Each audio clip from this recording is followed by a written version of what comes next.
கன்னியாகுமரி மாவட்டம் நாகர்கோவில் அரசு கலை அறிவியல் கல்லூரி வளாகத்தில் தமிழ்நாடு பனைமரம் காக்கும் இயக்கம் சார்பில் பனை நடும் விழா நடைபெற்றது.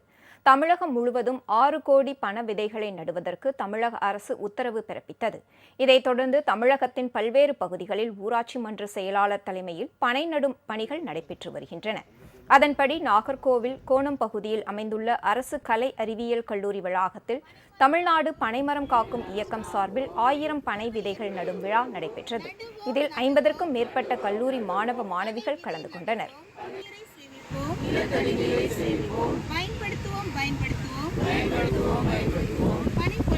தமிழ்நாடு பனைமரம் காக்கும் பாதுகாப்பு இயக்கம் சார்பாக தமிழக அரசின் 6 கோடி பனை விதை நடவும் திட்டத்தின் கீழ் இன்றைக்கு நம்ம விழிப்புணர்வு பள்ளி, கல்லூரி மற்றும் சமூக மக்களிடையே ஏற்படுத்தி வருகின்றோம். அதிகமாக பனை மரங்கள் அழிவில் இருக்கிறது. இந்த பனை மரங்களை நாம் மீட்டெடுக்க வேண்டும். தமிழனின் பாரம்பரியமான தமிழக மாநில மரம் பனைமரம் என்கிறது. இந்த பனை பொருட்கள் அனைத்துமே நமக்கு இப்போ உபயோகமாக மக்கள் பயன்படுத்துவதில்லை.